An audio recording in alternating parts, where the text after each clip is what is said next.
Hi everyone, this PowerPoint will go through cells and cell structure. So part of this overall topic of cells in the plasma membrane, there is a separate PowerPoint for the plasma membrane. So this will really go through the first part of this outline, which is cell size, structure, and function. So cells is the basic structural feature of life on Earth. Being able to tell the difference between a cell that's prokaryotic versus a cell that's eukaryotic, looking at surface area to volume ratio and how it has some limitations to cell size and how organisms overcome this through the use of organelles, or even in multicellular organisms, how this comes to play and affects the function. Then we have the ultrastructure of plant and animal cells, so really focusing on the organelles within these two types of cells, and being able to identify them using a light microscope and using electron micrograph. So the key knowledge from this unit on cell size, structure, and function is that cells are the basic structural feature of life on Earth, and the distinction between prokaryotic and eukaryotic cells. Okay, so cell theory is a really important thing that you need to learn and be able to recall it very easily. So the main parts of the cell theory are that cells are the basic structural units of living organisms. Okay, so all organisms are composed of cells, and if you were to go to the simplest unit of organisms, it would be the cell. All cells come from pre-existing cells, so this is known as biogenesis. What this means is you can't have cells, a new growth of cells, unless there have been cells previously. So I've used the example before that if you had, the growth of, if you had some raw meat lying out and you had, the growth of maggots, it's not that they've just, miraculously appeared there. Obviously, there would have to be some eggs that have been laid by flies, and then these eggs hatch, and then you have the growth of maggots from this. So cells just don't miraculously appear. They need to arise from pre-existing cells. So this is a really important relevance in terms of evolution, so where we've come from and what makes us up. So really important to reflect on that. And then last we have is the cell is the smallest living organizational unit. So what this means is there's nothing smaller than a cell that is considered alive. So the cell is the smallest unit that is considered to be living. Okay, so the next part we go on to is cell size and shape, and it's really important that you understand the significance of this. While you're going through this PowerPoint, it's really useful to look through some of the images that have been used and what kind of images have been used here. So these are all electron micrographs, electron images, and while some of them obviously appear colored, when you do an electron micrograph or image, it appears in black and white, so you will not see color using electron micrograph. So these ones just have been artificially colored. So when we look at cell size and compare different cell types, it's important that we have a good understanding of the standard units of measure. So we have SI units, and if you've done chemistry, you probably have become familiar with these previously. So SI units are the International System of Units. So this is really important for scientists, especially when they're communicating internationally on about specific topics, so that we're using a common language of measurement. So first, obviously, we have a meter. So if you look at the unit, and then you have the measurement in meters, and then we're looking at the equivalent. So if you look at 1 meter, it's equivalent to 1,000 millimeters.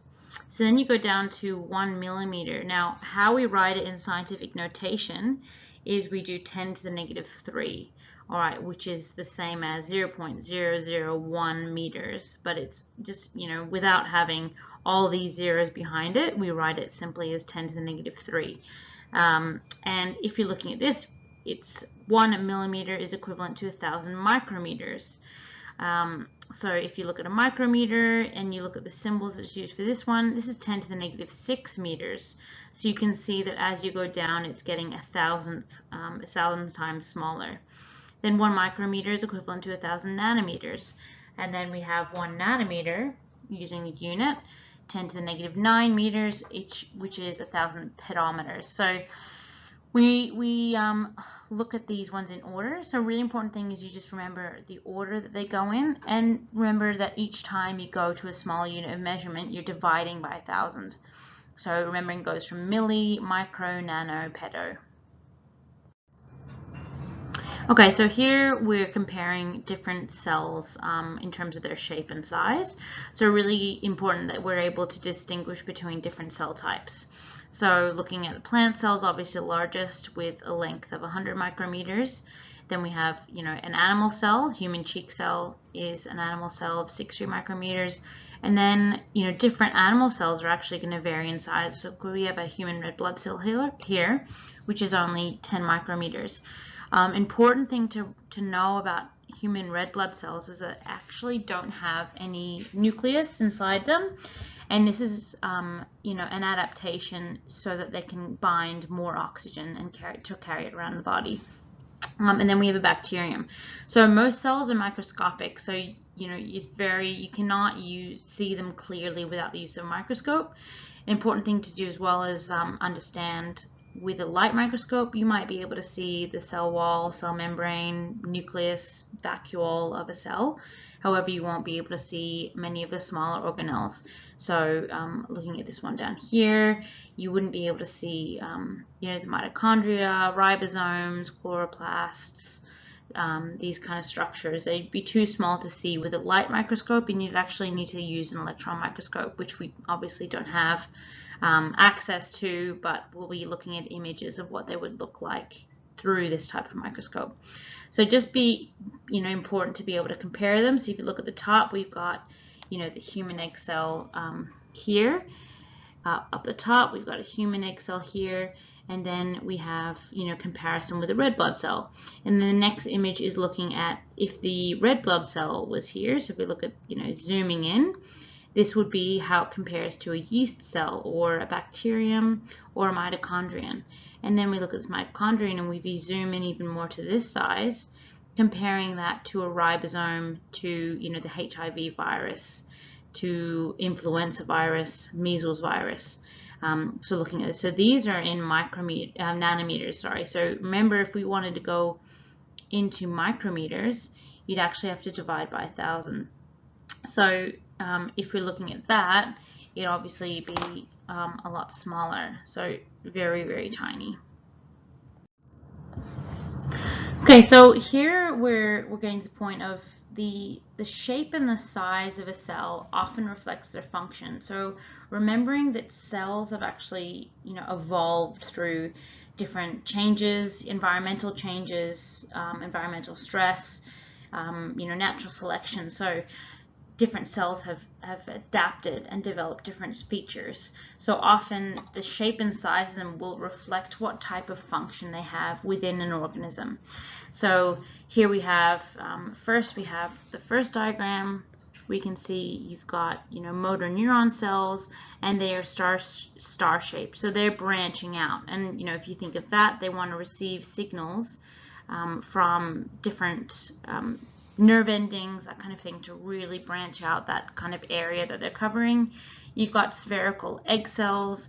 Okay, so thinking of, obviously they're quite large. They want to provide a lot of nutrients for, the egg cell, and obviously the fertilizing sperm cell when it becomes a zygote. We have columnar, so gut cells, so compact in area, but obviously having quite a long length and covering that area so that they could absorb nutrients very, very easily into the top layer.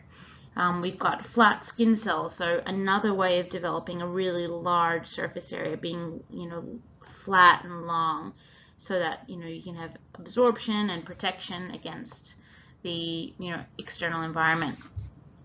Down here we have elongated muscles, smooth muscle cells.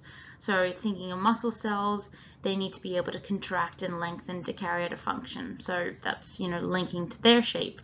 We've got disc shaped, so for human red blood cells, that actually helps with their surface area and also with being able to carry out their function and bind with oxygen here. Lastly, we've got cuboidal. So we have human kidney cells have this structure. So think about, what's this specific structure, how does it relate to the function of different kidney cells? So really being able to reflect and thinking about how does the feature reflect the actual function. Okay, so this next section is looking at how do we study cells. So it's looking at microscopy, so light microscopes, electron microscopes, how they're used to help us to develop our understanding of cells. And obviously it's really important to reflect that with the advances we've had to microscopes, we've had a huge development in our understanding of cells. So even the technology that scientists are using at the moment, even to understand viruses and how they work and how they affect cells, it's really important that we acknowledge these advances in technology in terms of how they've helped our understanding of biology, microbiology, cell biology, those kind of areas. Okay, so this is a really important activity I'd like you to do and include in your books. So being able to compare light and electron microscopes for their uses, key features, advantages, and disadvantages. So at some stage you'll come across this diagram, often it's in your textbook, or it's different varieties of this will be found online. So we have a scale to show, if we look at it from human vision down to the smallest microscopes, the span of vision and what we're able to see. So if you're thinking of this area here, this is what we're able to see with our eyes. Okay, so we're able to see anything in length from millimeters to kilometers. So thinking of a frog's egg is 2.5 millimeters in diameter, so we would be able to see this. A paramecium is 1.5 millimeters, so we'd be able to see this with our eyes, so without any aid of a microscope. Next we have the range in which we would need a light microscope to be able to visualize things. So thinking of like an epithelial cell, which is a skin cell, a chloroplast, you might be able to see a lymphocyte, white blood cell, mitochondrion, you might be able to see if you've got a strong enough light microscope, a bacteria, and we've got a cilium. So this is what you'd need in micrometers to be able to see using a light microscope. Now, certain things in this range, they're actually too small to be able to see with a light microscope, so we would need an electron microscope. So an electron microscope actually uses, fires electrons towards the screen, towards the image, and the reflection of these create an image that we can visualize afterwards. So using electron microscope, whatever you're visualizing needs to be dead, because the electron beams will actually kill whichever specimen you're looking at. So we can't use an electron microscope to look at anything living, so that's a disadvantage. Also, whatever image you produce is going to be in black and white, so it might be hard to distinguish different parts of a cell because they will be colored differently. So that's where a light microscope would be more useful. So looking at an electron microscope, these are anything that's measured in nanometers. So a couple of viruses such as HIV, actin filaments, so these are involved in the contraction of smooth muscle and skeletal muscle. Myoglobin, you've got a lipid bilayer, which we'll go through, which is actually what makes up the plasma membrane, and even a DNA molecule. So there's things obviously beyond this that we aren't able to visualize. So certain atoms we could potentially see that are larger, but going down to that small diameter we wouldn't be able to visualize. Okay, so this next section we will look at types of cells, so focusing on prokaryotes and eukaryotes. Okay, so this diagram here summarizes how living things are classified, and this is our current classification system. And through increased science discovery, this could develop over time. So there may be things that we develop and identify with increasing technology that may change this in coming years. But currently this is how we look at classification. So we can see that all living things have been divided into 3 main domains: bacteria, archaea, and eukarya. and we can see that they've been further separated. So we can look at this branching point here. We can see that archaea and eukarya are actually more closely related than all three of the domains. Then the three domains are separated further into the kingdoms. So we have bacteria and archaea are both prokaryotic cells.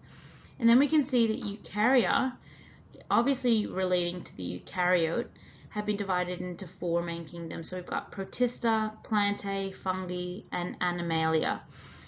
So we can see that eukaryotic cells are more closely related. They have some key similarities, and then we have bacteria and archaea are quite separate in those.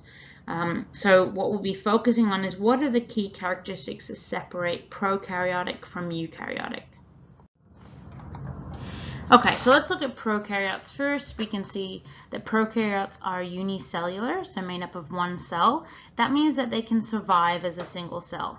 So they reproduce as a single cell, they can gather nutrients as a single cell, they can copy their DNA as a single cell. So it's very efficient as a single cell. And as a result, they have a large surface area to volume ratio. So I'll go through this later in more detail, but what this means is the amount of space that's available along their kind of outer boundary that can exchange with the environment. So we can see the single cell on the right side has all of this barrier is one cell, meaning it can exchange with its environment at any point along this boundary. Okay, so it's very efficient. So that means that this cell can take in nutrients and materials from the environment and get rid of nutrients and materials back into the environment very quickly. It also doesn't have membrane-bound organelles, so it doesn't have little compartments within the cell. It has ribosomes, but these are not classified as membrane-bound organelle, but they're very important for making proteins. We can see that DNA in the middle, if we can see here in the middle, we can see this DNA here. Okay, so it's a single-stranded loop. Okay, it's actually called, it's in the center of the cell in a region known as the nucleoid, which lacks a membrane. So another key difference from, what we'll be looking into for a eukaryote. We have ribosomes, many ribosomes scattered throughout the cytoplasm, and some may have a flagellum, so this feature here, which it will actually provide movement.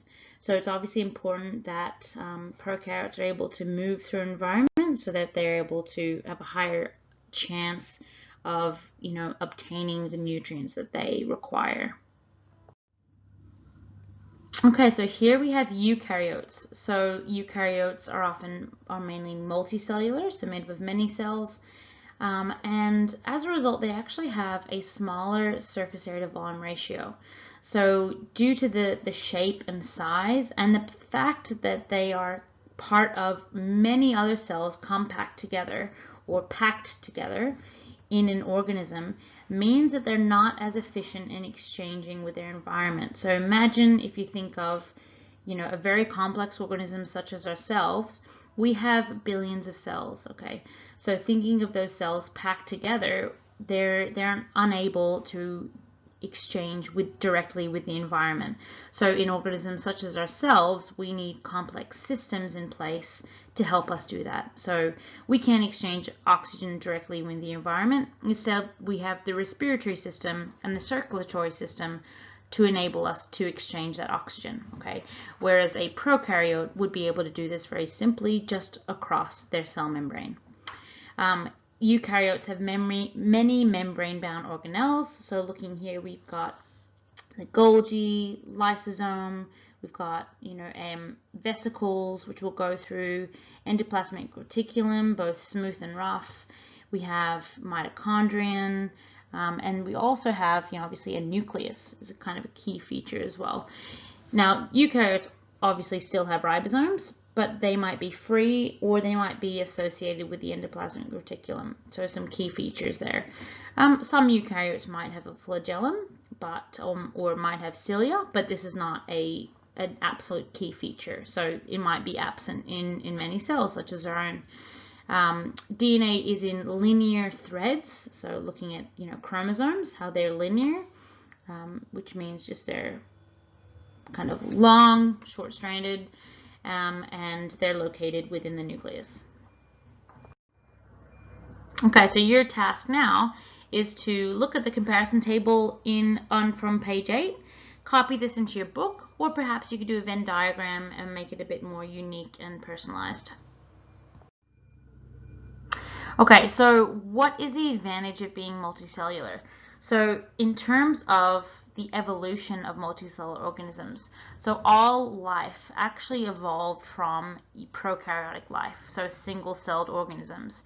And over time, due to different diversity, due to different challenges, environmental changes on Earth, there actually evolved, the first types of multicellular organisms.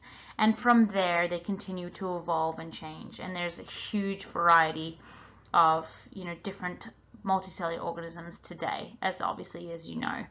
So the advantage of being multicellular is that they're able to adapt to different environments and conditions. So thinking of the environmental changes that we might have, they could be climate change, so temperature change that's occurred around it. It might be, variety of nutrients available. It could be different pathogens and threats in that respect. So, all the different environmental changes that can occur with changing seasons, with changing climates, these organisms are better able to adapt. And that is a result of that genetic variety. So even linking back to our knowledge of sexual reproduction and how this forms genetically unique cells, this is actually an advantage in that that variety may make certain cell types and organisms more suitable for a particular environment. And this is obviously because they have different cells with specialized functions. So comparing this with a unicellular organism, they don't have specialized systems in place. What they are even at a specific risk of their environment because they're in direct contact with it. So, there's some advantages and disadvantages of both, but multicellular is just that ability to really adapt to that changing environment.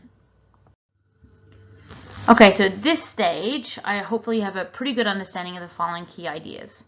So prokaryotic cells do not have a membrane-bound nucleus. So bacteria and archaea are these types of cells, okay, and they belong to the prokaryotic classification. Prokaryotes are different to eukaryotes because they do not have membrane-bound organelles. So anything like a mitochondria, chloroplast, lysosome, those kind of features. However, they will have ribosomes because these are not classified as an organelle. So eukaryotic cells are a lot larger. They also actually have a lower surface area to volume ratio, okay, and which we'll go through later. Eukaryotic cells have a membrane-bound nucleus as well as membrane-bound organelles, and this is to increase their efficiency. Organisms built of cells that have a nucleus enclosed with a nuclear envelope, okay, or a nuclear membrane, are known as eukaryotes, and these are the four main groups: protists, fungi, plants, and animals. If there's anything in there, any of those key points that you are a bit unfamiliar with, I recommend you go back through and reread key parts of your textbook as well. Okay, so this next part of the PowerPoint is going through what do cells do, so particularly around their function. Okay, so what do cells do? So really important that we look at this diagram below, because it's a really good representation of understanding what a cell is and why it's so important that we understand both the environment within the cell and outside the cell. So here we have a cell we've got here, okay? So a cell is a compartment where there's a number of important chemical reactions that take place. And this is important for the survival of the organism, okay? So whether this is a unicellular organism or whether this is a cell within a multicellular organism, it's very important that certain reactions take place and are controlled. okay, and regulated. What I've highlighted here in blue, that's the cell boundary. So that's the barrier between, the cell and its external environment. Okay, so we know this as the plasma or cell membrane. Okay, we say that the cell membrane is semi-permeable, okay, which we will go through in more detail later. But what this means is that it is particular around what can come in and what can go out. So this is obviously so that there is this control, and we'll go through how this does it, okay, but it doesn't allow everything to come in and everything to go out. Likewise, it doesn't block everything from coming in or going out. It's quite selective. Okay, selective is the right word here. So here we have this barrier inside the cell. We call it intracellular. So this means within the cell. We use the term aqueous. Aqueous refers to kind of a watery environment. So different materials, substances are actually dissolved or carried in water. And if you've looked back through and know some key features of water and why this is important, that's also recommended. Outside the cell, we have an aqueous, so a watery, extracellular environment. So extracellular, if you see extra, that refers to outside. So if we're looking at a unicellular organism, this is the external environment that's outside the cell, okay? And then intracellular is inside the cell. So if we're looking at a multicellular organism, the extracellular environment for a multicellular organism is still going to be in the body.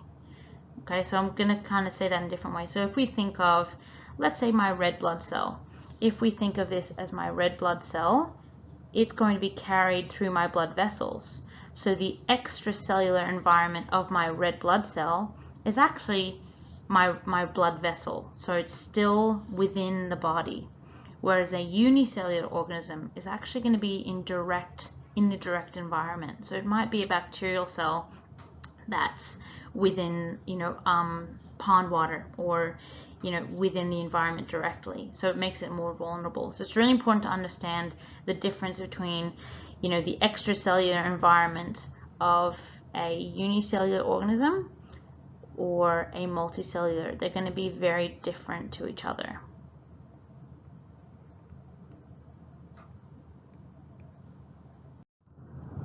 Okay, so what do all cells need to do? So all cells need to be able to take in nutrient molecules. They need to be able to make molecules such as proteins and DNA. They need to be able to remove waste products. So even in the production of proteins, there's going to be some products that are left over that we don't want inside our cells. So we need to be able to remove these. Obviously, cells need to be producing energy in order to make sure that chemical reactions can take place. So some reactions need energy, some reactions produce energy. Cells need to be able to produce useful byproducts so that they can be exported, or they may leave the cell and maybe potentially travel to another part of the body or organism. They need to be able to receive and respond to signals, potentially from other cells. And they need to be able to grow, reproduce, and pass on that genetic information. So in order for a species to be successful, they need to have those instructions to pass down for the next generation of that specific species. You may be familiar with the acronym Mrs. Gren, which is a good way of remembering these key processes.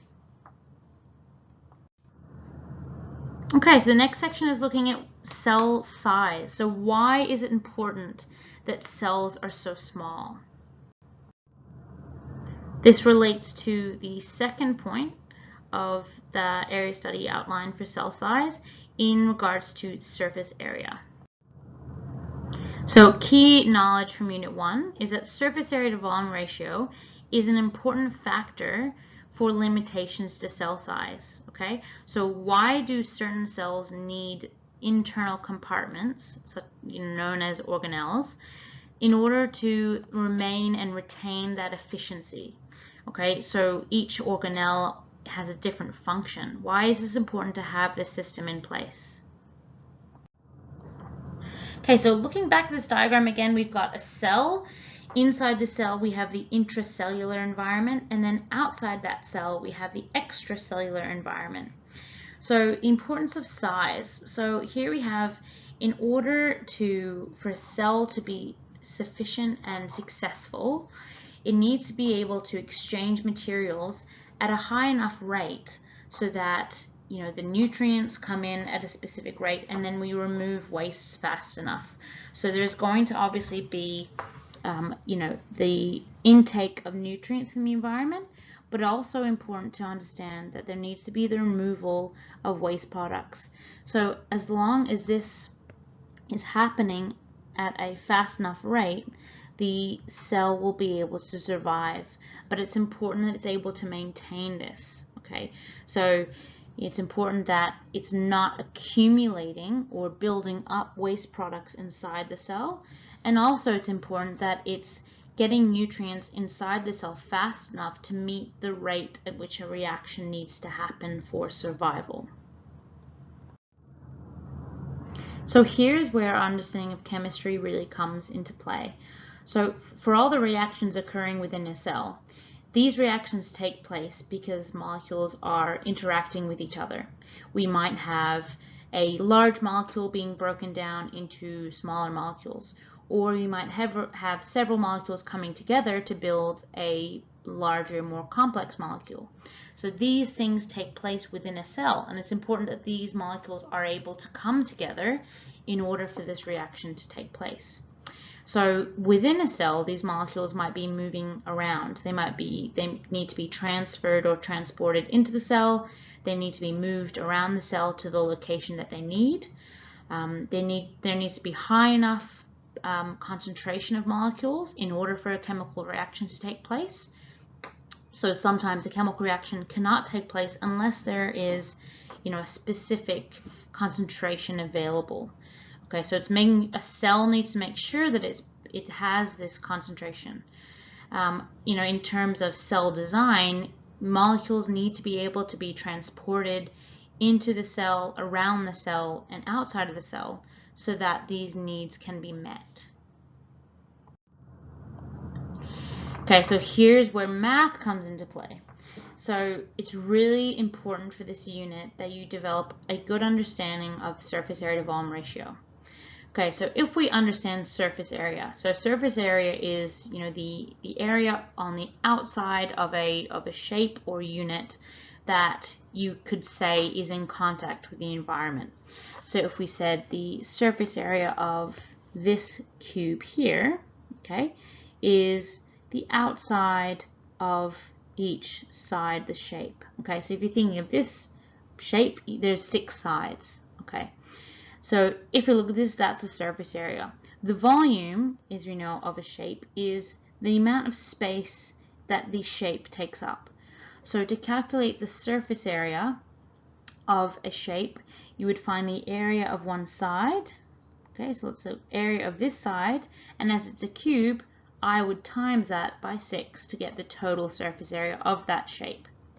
Now to find the volume of that particular shape, I would find the length of the width, height, okay, and depth, and I would multiply these measurements together to give me my volume. So when we're talking about the surface area to volume ratio, that's the amount of surface area on the outside compared to the amount of space it takes up. Okay, so a bit of a complex concept, but we will use it regularly so you get a good understanding of it. So here we have, imagine each of these is a different cell. So the first one we have here is a very small cell.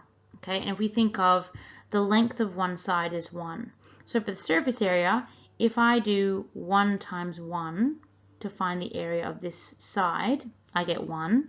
6 sides, so I do 1 times 6 will give me a surface area of 6 squared units. Okay? If I'm looking at volume, remember I've got to do length times width times height. So 1 times 1 times 1 gives me 1. So 1 cubic centimeters is my volume. So my ratio is I've got 6 squared units to 1 cubed unit. So that's quite good. I want a high surface area to volume ratio. Okay, so that's good. I want a lot of area for each cubic centimeter there.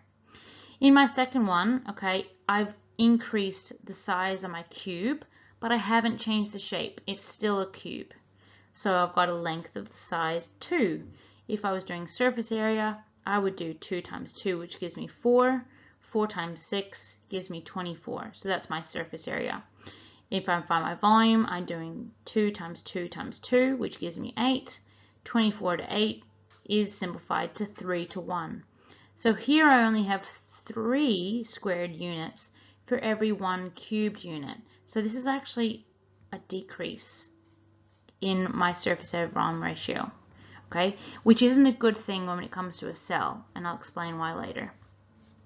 Here we have, I've increased the size, okay, the cube has gotten larger, but it's still a cube. I haven't changed the shape of this cube. 3 is the length of the side, so if I do 3 times 3 gives me 9, 9 times 6 gives me 54 is my surface area. For my volume, I do 3 times 3 times 3 gives me 27, so I've got 54 to 27, which simplifies to a ratio of 2 to 1. So here, I only have 2 squared units for every 1 cubed unit. So again, it's a decrease in my surface area volume ratio, okay, and not a good thing. So here I've got, again, my cube is increased in size, where I have a side length of 4. So I've got 4 times 4 gives me 16. 16 times 6 gives me 96, which is my surface area. If I'm finding my volume, I've got 4 times 4 times 4 gives me 64. Now my ratio is only 3 to 2. So I've got only 3 squared units for 2 cubed units. Okay, so my surface area volume ratio has decreased again. So if we're talking about cell efficiency, this first cell has the highest ratio for surface area volume ratio. So it's able to exchange materials with its environment a lot more efficiently with this, let's say, larger organism, which has a large volume, but not necessarily a very high surface area. Okay, so understanding the maths is also important, but also understanding how this relates to cell function. Okay, so here we're looking at how does surface area to volume ratio relate to cell function. So here we have cells with a higher surface area to volume ratio are more efficient at exchanging materials across the plasma membrane. So remembering the cell needs to be able to exchange materials with its external environment. Okay, and this exchange occurs across the plasma membrane. Okay, so some are transported in and some are transported out. Now we have one large cell on the left side we can see here, and it's got a surface area of 5,400 squared micrometers. Now, if we're looking at a comparison to this one, the volume is the same. It still takes up the same amount of space. However, it's been divided into 27 smaller cubes. And if you define the surface area of one of these cubes and multiply it by 27 to find the total surface area, you would actually see that it's got a lot higher surface area compared to if you just had a large cube. Okay, so as cells grow in size, they actually have a lower surface area to volume ratio, and in order to combat that, you actually need the organism needs to have many cells in order to meet that demand.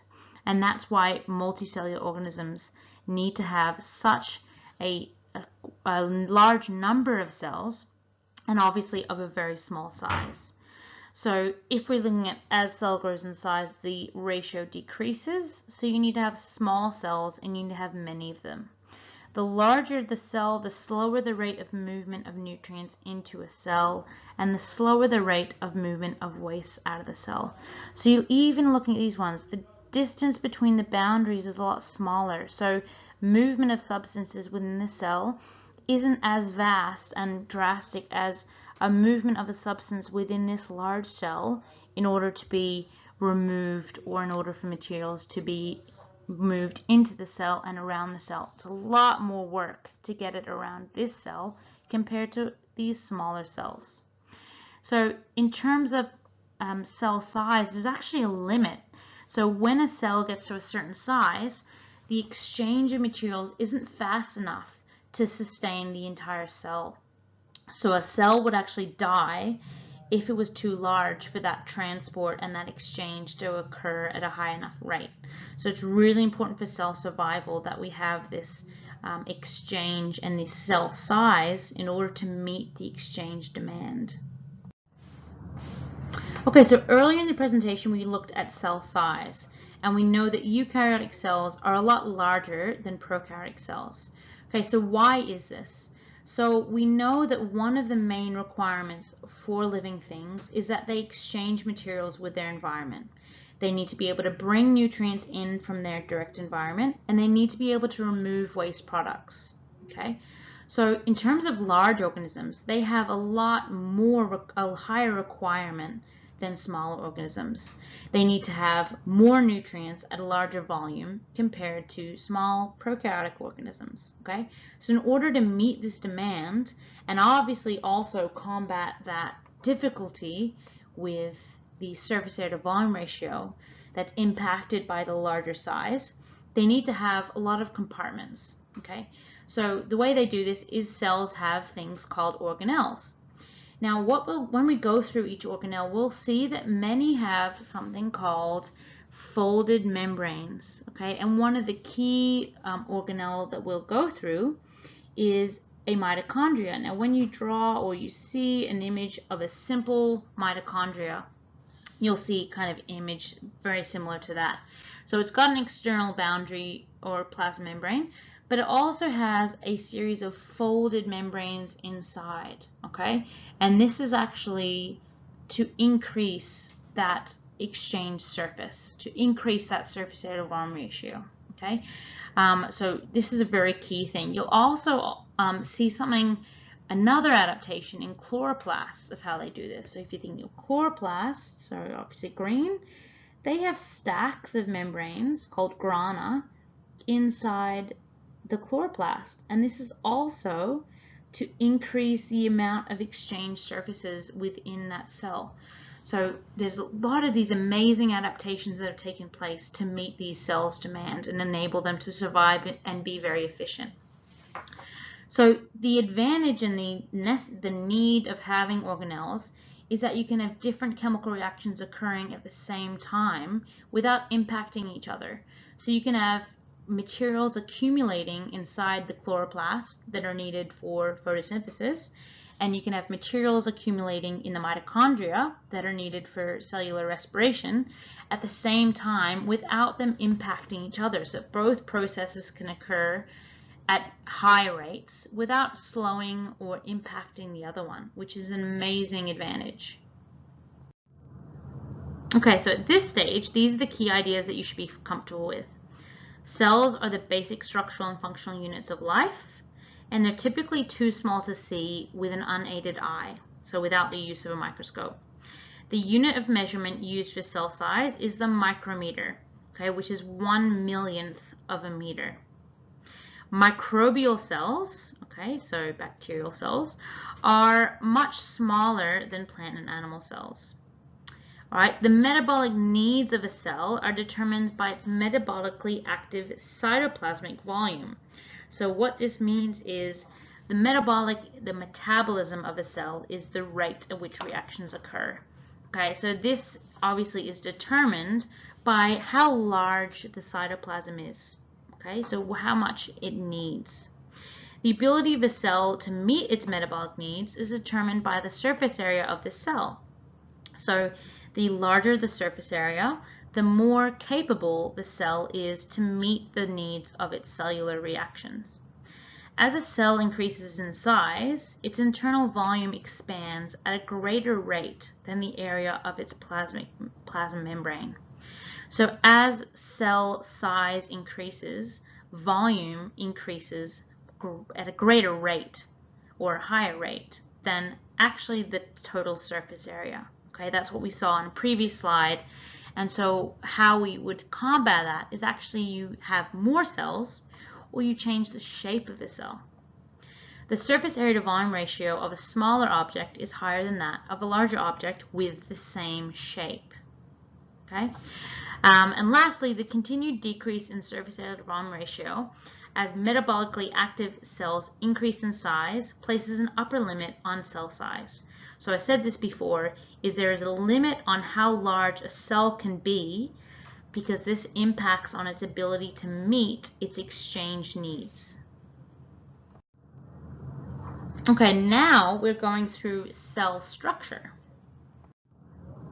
Okay, so this next section is concerned with the third point, which is the ultrastructure of plant and animal cells in terms of their organelles and identification of these organelles using the light microscope and electron micrographs. So what this means is understanding and being able to recall the key organelles of plant and animal cells, understanding their significance, so why they're important in terms of their function, and being able to identify or label these in light microscope pictures and electron micrographs.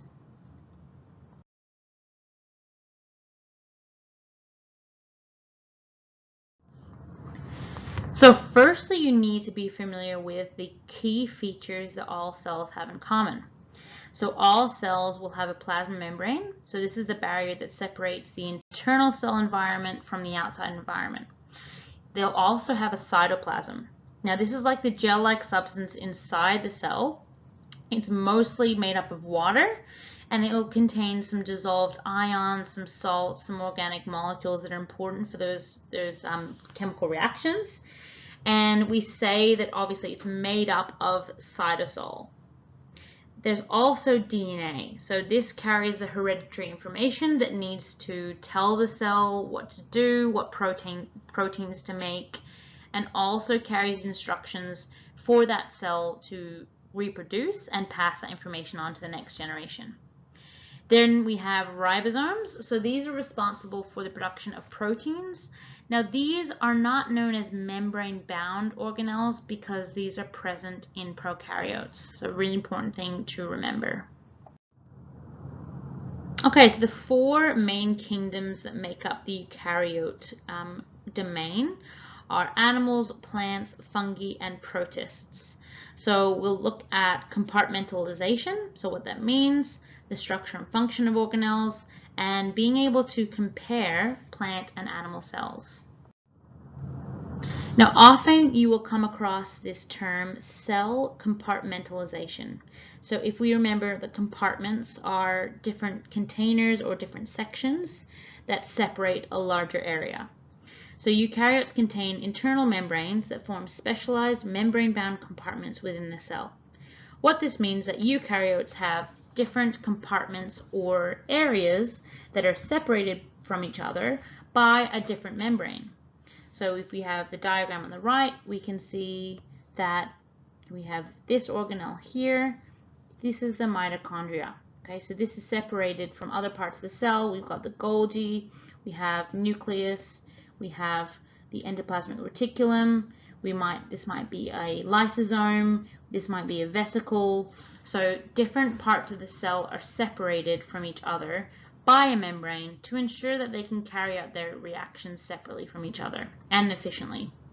Now each organelle has a different function, and that's going to be really important because that's going to make this cell efficient and be able to carry out what it needs in order to survive.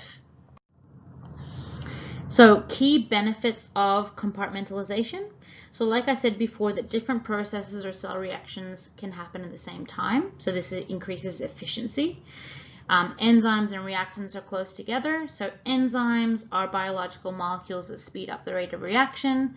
They work with the reactants to either build up or break down the reactant to form products.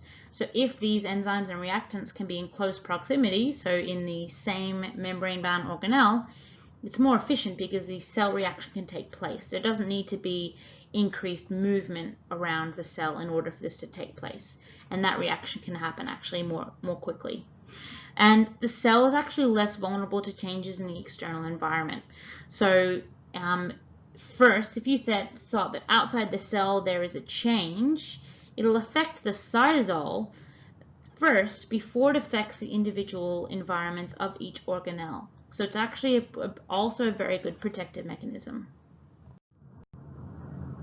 So here we have plant and animal cells. So you'll see many different versions of the diagrams showing the structure of each cell. What I just want you to do now is you can pause the slide or freeze it and look at both diagrams and identify some of the key characteristics that they have in common and some key characteristics that actually set them apart from each other. So here we look at animals and animal cells. So animals are eukaryotic, okay, so they're made up of eukaryotic cells. The animals are multicellular. They're heterotrophic, so animals cannot produce their own food. They must break down and obtain organic molecules from other organisms. The animal cells do not have a cell wall, and they also do not have chloroplasts. Okay, here we've got plant cells. So plants are multicellular. Now they're autotrophic, so they can produce their own food, which we will go through in more detail later. They have a cell wall made of cellulose, and they have chloroplasts. Now it's important to know that not all cells of a plant will have chloroplasts.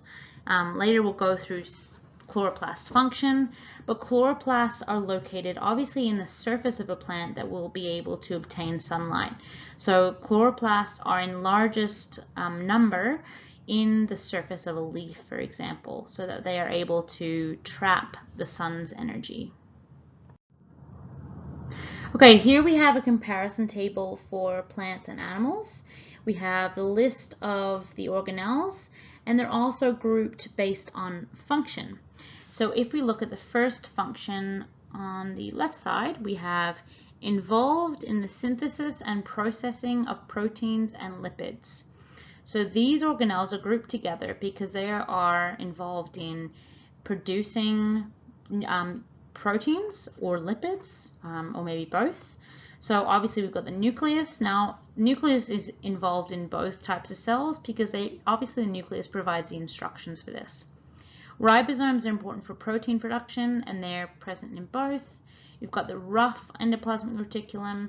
The Golgi apparatus is involved in the production and packaging of lipids. Now we've got lysosomes. So lysosomes are, present in some plant cells, so it's not a guarantee, whereas they're present in all animal cells there. We've got the smooth endoplasmic reticulum, which is present in both. Next, we have involved in energy transformations. So what this means is, either producing energy, so breaking down molecules to release energy, or building up molecules to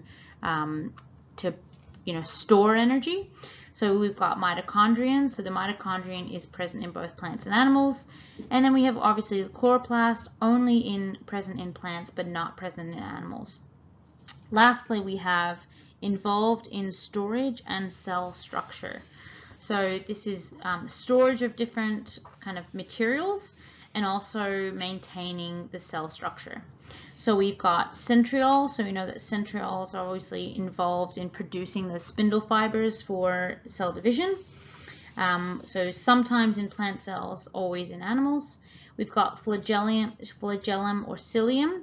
So flagellum or cilium present in plants and animals. Now we would be familiar with the cilia on some cells in an animal, for example, on our airways. We've got vacuole in plants is very large. Animal cells will have a small vacuole. And then obviously cell walls are present in plant cells, but not in animal cells. Next, we have the plasma membrane. So the plasma membrane surrounds the cell, and it is the boundary between the intracellular environment and the extracellular environment. So the inside of the cell separates from the outside of the cell. The structure of the plasma membrane is semi-fluid. So if you're thinking of it, it is a little bit like a soap bubble on water. So it's kind of quite flexible and fluid in its movement. It's phospholipid bilayer, and we will go through this in much more detail later. But what this means, it's made up of lipid molecules that form two layers. So we have one layer facing the other layer. Okay, so it's bilayer. It's made up of two layers of these lipid molecules. Okay, Proteins, you can see here, are embedded in the membrane. These are important for channels, for allowing things to move into and out of the cell. Some of them act as recognition markers, so that your body can recognize cells as being your own or being foreign. And some proteins might be in part of the cell, so they might be in the top of the cell rather than the whole membrane. And this might work as, acting as a target or a receptor molecule so that cells can communicate with each other. The function of the membrane is that it forms a boundary and obviously controls what moves into the cell and what moves out of the cell.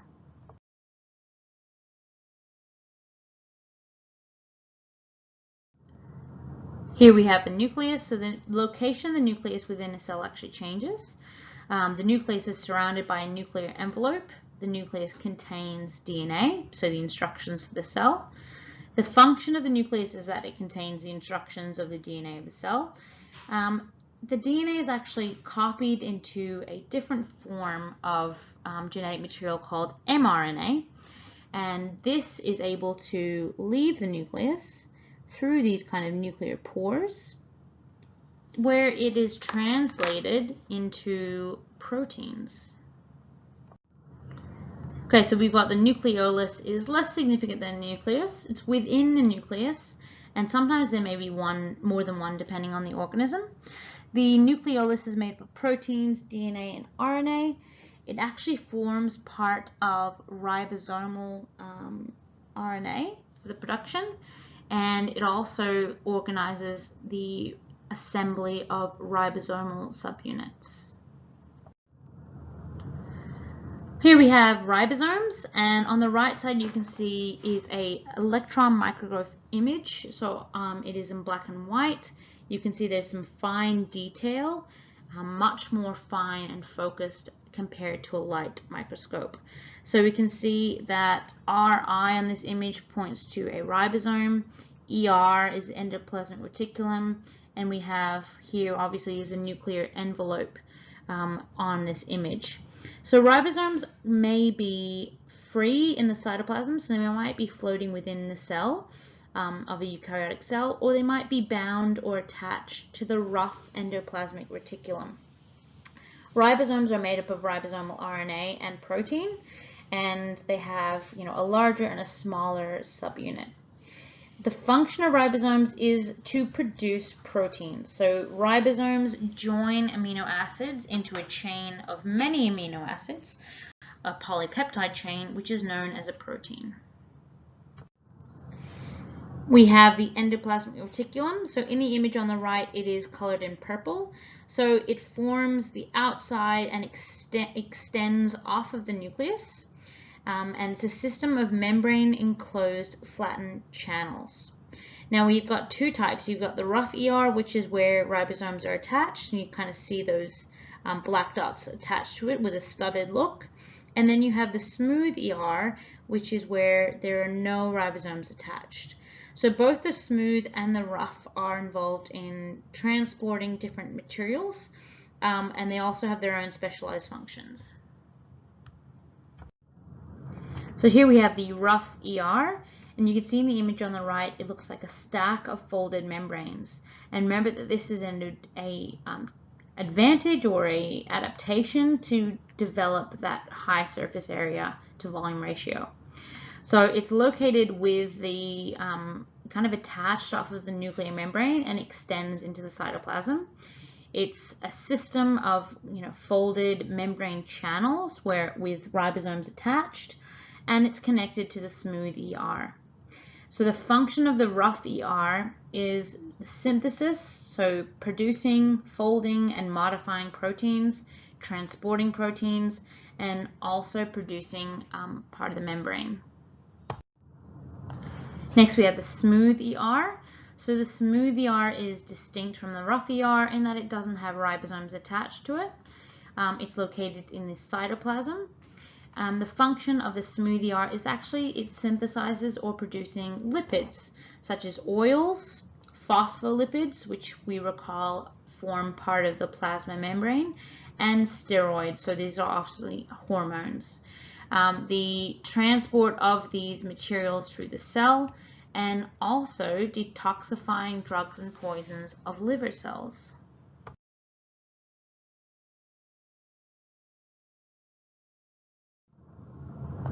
Here we have the Golgi apparatus. So the Golgi apparatus, or the Golgi body sometimes called, is located in the cytoplasm, and it's associated or follows on from the ER. It's again looks like a stack of flattened sacs. Now each of the sacs is known as a cisternae. The function is to modify proteins and lipids once they've come from the ER, and they sort, package, and store these proteins and lipids. And sometimes they might even transport these materials, so these proteins and lipids, from the cell. So they package them up into things called vesicles, so these little transport compartments, and they might fuse with the membrane and actually leave the cell to move to maybe another cell that requires it. Okay, so here I'm focusing on how the Golgi is involved in exporting substances from the cell. So in transporting cells out. So really key things to draw your attention to. We have the rough ER here. So that's where the ribosomes are attached. And what happens is we have these substances might be produced. So we can see here, part of the rough here, we have a vesicle. So this vesicle is transporting this particular material. It fuses or combines with the Golgi complex where it is modified, and then it gets packaged into the secretory vesicle, which is moved towards the membrane. It fuses with the membrane, and the cell actually exports the material that needs to be transported, and this might move from one cell to another, might be transported throughout the body. Okay, so these might be proteins or lipids, but these must go through the Golgi body before they are exported from the cell. So here we have lysosomes. Lysosomes are free in the cytoplasm. Now here I've got found only in animal cells. Very rare. They can be found in plant cells, but they're distinct to animal cells. The structure is that they are a sac of enzymes, okay? So they are formed off of the Golgi apparatus, and these enzymes contained within the sac actually help to break down any unwanted molecules. So any unwanted fats, proteins, polysaccharides, which are a carbohydrate, and nucleic acids. And what they do is they recycle these to be reused by the cell. They also kind of break down, recycle any parts of the cell that might not be functioning properly anymore. Okay, so your next task is to look on page 19 and to create a flowchart of the steps it takes to create and process proteins and fats. So starting in the nucleus, we have DNA is transcribed in the nucleus into RNA, and then following just in those steps what happens after that in order to create a protein. So here we have the overview of the organelles involved in the synthesis and processing of proteins and lipids. So we've got, first step, we have DNA in the nucleus is transcribed or copied into an RNA form. The RNA moves out of the nucleus and binds to ribosomes, which are attached to the endoplasmic reticulum. The ribosomes then synthesize or make proteins using the information on the RNA. The proteins that need to be secreted out of the cell are made in ribosomes in the rough ER. Lipids are synthesized in the smooth ER. So these proteins are then sent to the Golgi apparatus, the Golgi body. They're modified, and then they're packaged into vesicles. Lastly, these vesicles, or these little packages, fuse with the plasma membrane, and then they release their contents. So you can see all on this right side, they're released from the cell into the extracellular environment. Maybe perhaps to go to a nearby cell, or perhaps to go further elsewhere in the organism. Okay, so next we go on to energy transformations within the cell. So looking at how energy is produced or stored. So the two organelles involved in this energy transformations are mitochondria and chloroplasts. Mitochondria are located in both plant and animal cells. However, chloroplasts are only located in plant cells. Okay, so firstly, mitochondria. Now we have a couple images here, and we also have an electron micrograph here, which has been colored, because you know that they should be black and white, but it's been colored to just show the mitochondrion. So mitochondria are located in the cytoplasm. Now you can see here that they're actually a system of folded membranes, and these folded membranes increase that surface area to increase the efficiency of cellular reactions. So they're rod-shaped and they occur in large numbers. Now, if you think of the number of mitochondria will actually relate to how active the cell is. So if you're thinking of, skeletal muscle cells, which are involved in contracting and relaxing for the movement of muscle, these cells are going to have large amounts of mitochondria in order to meet their metabolic needs. Okay, they are bounded by a double membrane. So they have an inner layer that forms really folded compartments called cristae. Now, mitochondria actually contain some DNA. Okay, so their own form of DNA, which is quite unique. Now, the function of the mitochondria is it's where cell respiration occurs. And cell respiration is the reaction in which ATP is produced. ATP, we'll go through in more detail later, is actually a form of energy that can be used by the cell.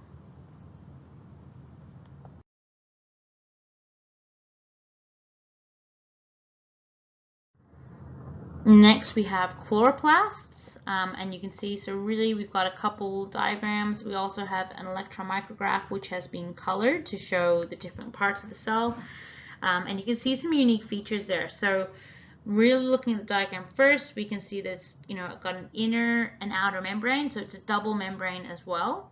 It's got these stacks of grana. Okay, think of stacks of pancakes. These are stacks of membranes. And the stacks of membranes actually also increase that surface area. We've got these stacks of grana. We also have these stroma located in as well. So chloroplasts are located in plant cells only within the cytoplasm. Now they contain this green pigment which gives plants their green color in the form of chlorophyll. They've got a double membrane. We have stacks of flattened sacs. So in the grana, each of these layers of membranes is called thylakoid membranes. Okay, the stack altogether is known as a grana. Now, chloroplasts also contain some DNA. Now, the important function of chloroplasts is this is where photosynthesis takes place. Okay, lastly, we'll go through the organelles involved in the storage and cell structure. So we've got vacuoles or vesicles, we have cell wall, only in plant cells, we have cytoskeleton, and we have cilia and flagella in animals only. Okay, so vacuoles and vesicles. So on the right side, we have a diagram of a plant cell. Plant cells have very large vacuoles. Vacuoles and vesicles are in the cytoplasm.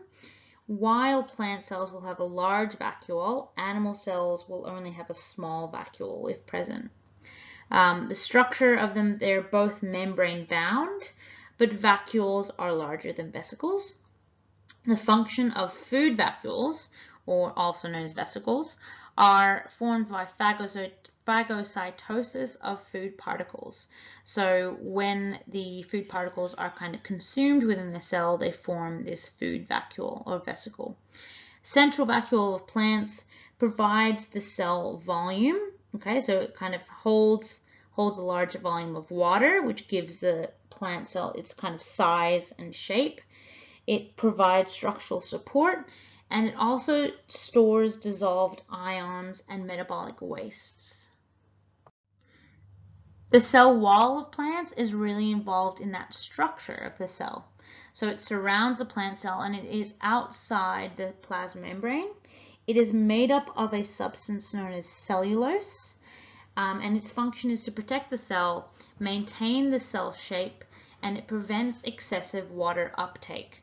So if water is taken up by the cell, it'll actually reach a certain size in which it can take up no more water, but the cell will be protected from bursting.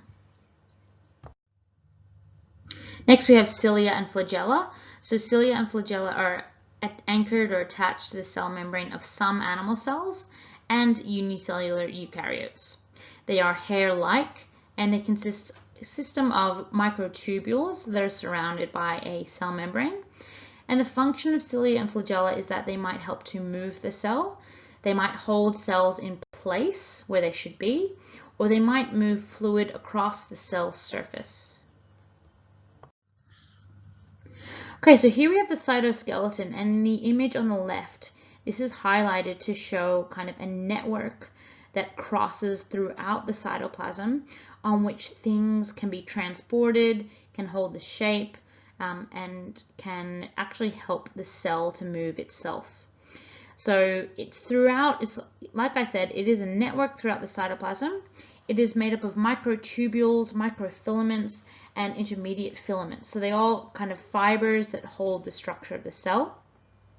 So they shape and provide mechanical support for the cell. They assist in transporting organelles and vesicles. So imagine like a network of different pathways and roadways to transport things around. They're really important in animal cells, involved in cell movement or motility. And also during cell division, you'll remember that these are responsible for moving chromosomes. Okay, so your next task is to compare plant, animal, and prokaryotic cells using the Venn diagram. Okay, so here are the key questions for this topic. So we have question 1, what function is shared by mitochondria and chloroplasts? 2, which one of the options lists only membrane-bound organelles? 3, which of the images in the following figure is a plant cell? Explain your answer. 4, label the parts of the plant cell in the following diagram. And 5, list the main differences between plant and animal cells. So spend some time answering these questions, and then you can find the answers on the next slide.